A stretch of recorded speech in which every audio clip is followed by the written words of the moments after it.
Ethan Cole never forgot the exact sound his boss's voice made when it sliced through the air like a cold blade.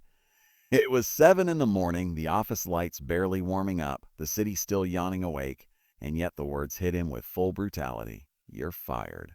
For a moment, the world around him seemed to tilt. The coffee mug in his hand trembled. His breath caught somewhere between disbelief and panic, and behind his eyes flashed the image of his 7-year-old daughter, Lily, waiting at home with her backpack, wondering why Daddy looks so tired every morning. The news didn't just cut into Ethan's pride. It struck the fragile reality he had been piecing together as a single father who had already lost two. If you're watching this right now, before we go deeper into Ethan's journey, take a moment to like, comment, share, and subscribe to the channel, especially if you believe in kindness, second chances, and stories that remind us that people still care. And tell us in the comments where you're watching from. Your support helps more than you know. For years, Ethan had been working as a driver for one of the wealthiest men in the city, Alexander Ward, a billionaire known for his icy composure, razor-sharp instincts, and the kind of impossible standards that made even the bravest employees tremble. Alexander didn't tolerate mistakes.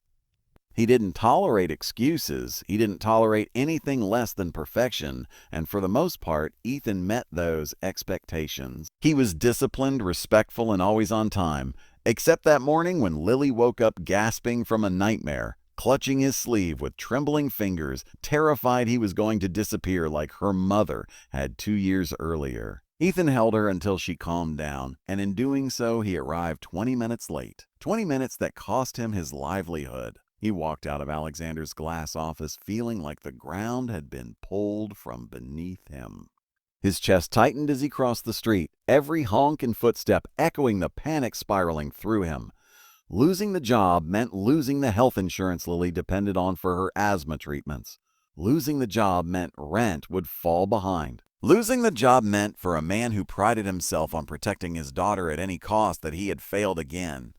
Ethan tried to breathe, but it came out shaky, as if the world had shrunk to a single choking moment. Struggling single dads didn't get breaks. They didn't get miracles.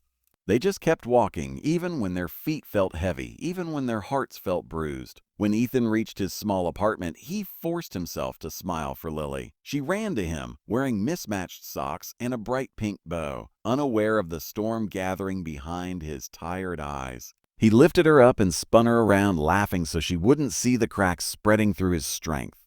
The world had taken so much from her already, he refused to let her see it take more.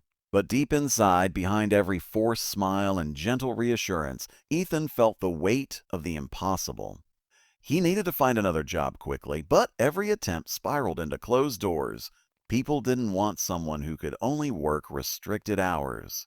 They didn't want someone who had to leave early if his child got sick. They didn't want someone with a life beyond the job. Bills piled up. Lily's inhaler prescription ran out. Ethan tried to stretch the medicine he had left, waking at night to check if her breathing was steady. He skipped meals so she would never feel hungry. He sold his watch, his spare phone, anything that didn't have a heartbeat or a memory. Meanwhile, far from Ethan's quiet struggle, Alexander Ward sat in his penthouse office overlooking the city. People labeled him cold, calculating, unreachable, but they didn't know that the billionaire carried a grief of his own. His wife had died 5 years earlier, and he had buried his pain beneath endless work, ruthless decisions, and walls so tall that even he couldn't see past them anymore.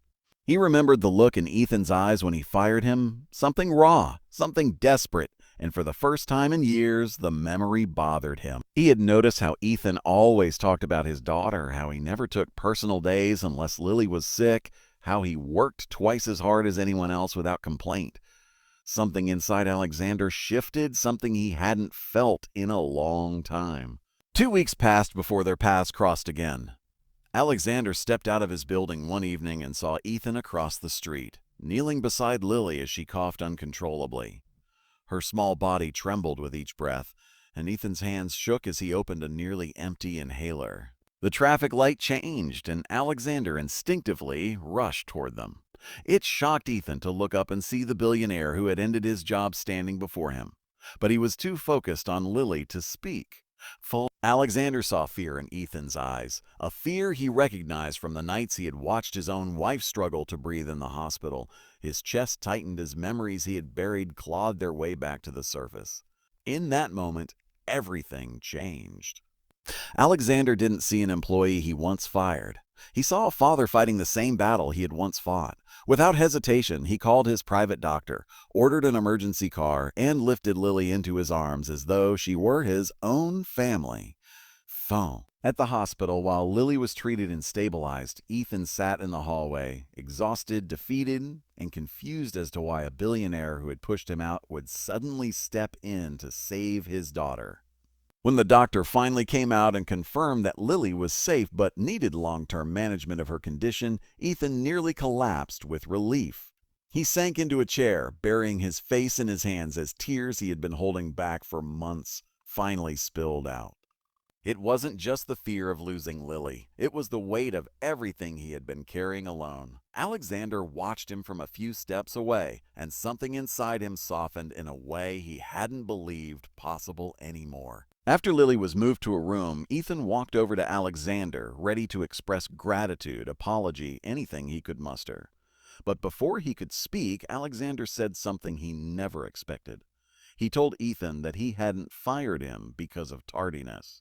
He had fired him as a test, something he did with employees he considered promoting. He wanted to see how Ethan handled pressure, how he reacted when the ground shifted beneath him. It was a method Alexander had used for years to find people capable of handling responsibilities beyond their current roles.